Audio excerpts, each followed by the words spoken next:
Good afternoon, this is Dane Herman from Fire Chief Dane. I just want to share a few stories with you. This afternoon, the particular story that I want to share with you is an event that took place in my life once where I rescued a man that had fallen into a sewer.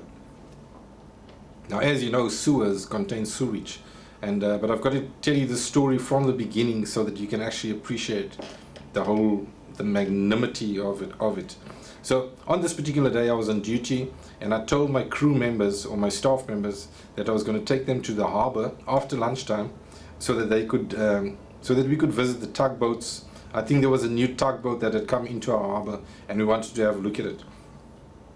So after lunch on that particular day we could not go because something had come up during lunch, and I said to them tomorrow or the next day we would definitely go. Well, the next day arrived and we went. As we drove through the gates at the harbour, a van of the Ports Authority in East London, South Africa, came racing up in the opposite direction, and they stopped us and they said that there was a man drowning in the harbour at that very moment when we arrived there.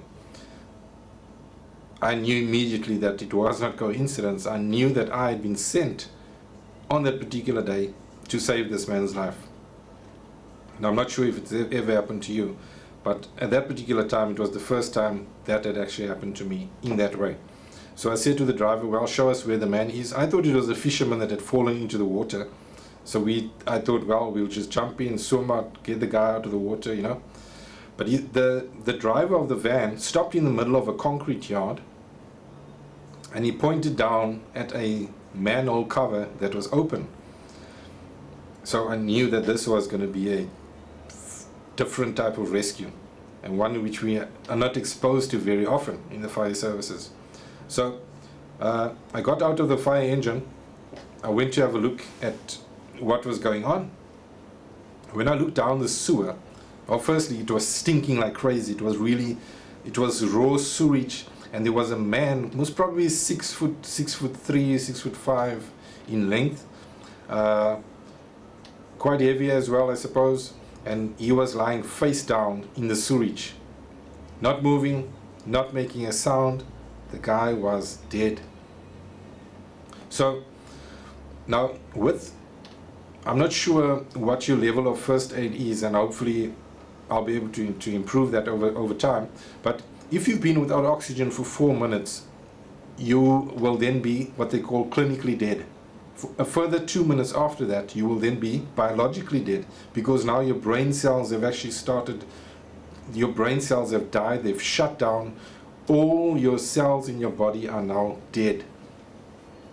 Now, as officer in charge, I obviously needed to call backup, so I radioed for backup, but then one of my staff members had a breathing apparatus set on. We tied a lifeline around his body, and he went down the catwalk of this sewer, approximately 3 to 4 meters deep, from ground level to the level of the bottom rung of that catwalk, and about a further meter to meter and a half below that was the level of the sewage, and that's where our victim was. You could not reach down with your hand and try to pull him up. It was too far below the level of the catwalk, and we did not want our man to go into the sewage or come into contact with the sewage, because there's various problems associated with that, which I'm not going to go into right now in this video. But anyway, so I knew in my mind that I was sent there to save this man's life. You've got to understand that. But my crew member that was down there thought he's going to recover the man's body. Two different outcomes, absolutely two different outcomes.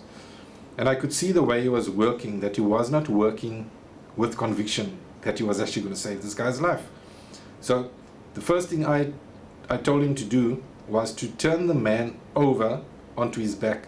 So when he got to the bottom, he used a long pole, it's called a ceiling hook.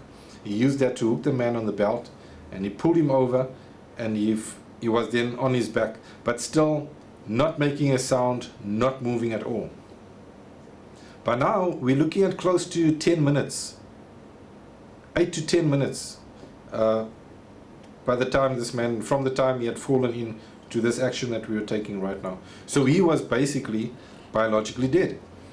And So what happened after that was that I told Wynand that he should come up. That was the guy that was down trying to rescue the man. I told him to come up, but then I had put on a breathing apparatus set. I had a lifeline around me. I climbed down there and I hooked the man after struggling a few times to hook him in his overall, because his overall would always tear because it was saturated with the sewage. So he then I hooked him onto his arm right here on his overall, and I pulled his arm up out of the sewage like that.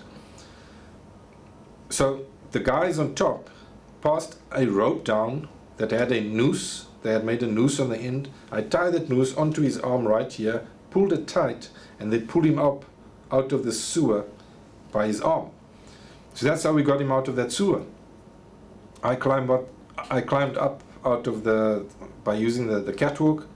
When I got to the top, ground level now, where the patient was, there was nobody around him.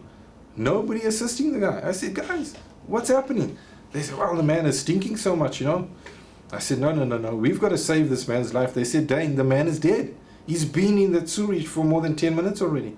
I said, he's not dead. We've got to save this guy's life. I said, let's wash him off. So we washed him off with the water that was in the tank. And then I said, right, let's do CPR. So remember, the guy wasn't breathing. The man he did not have any pulse. So he was dead. But I knew in my heart that I was sent there to save the man's life. So we started doing CPR.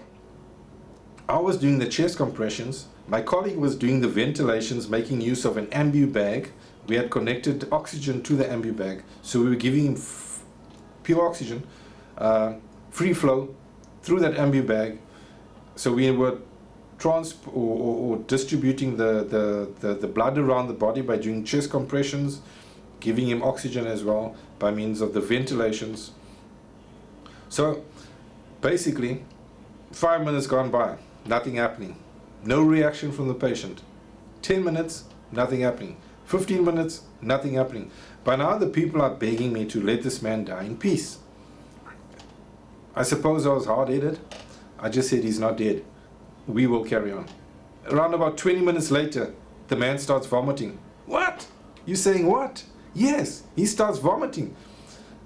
Well, it wasn't a surprise to me, but it was like a miracle to everybody else, you know. He starts vomiting. We turned the man on his side so that the vomit could run out. By then the paramedics were there, the whole cavalry was there. They loaded him into the ambulance, took him to the hospital, and look, he was a very sick man after that, but he lived. He lived. And no after effects, no side effects. That man retired from work about 2 years ago. I've never met him in my life. I would love to meet him, because I'd love to tell him the story of that day. And you know what? It was God's grace that saved that man on that day. And he used me to save that man's life. If I had listened to the people that were with me, that man wouldn't have made it. He wouldn't have lived. But I knew in my heart I knew that God had sent me on that day to save that man's life. And it was a great day. Like I said, I've never met him before.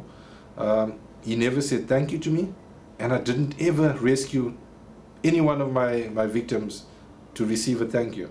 It was just something that I love doing. I love helping people, and we are going to be releasing a series of videos aimed specifically at moms with babies and children, helping you and teaching you how to assist your child if they're in trouble.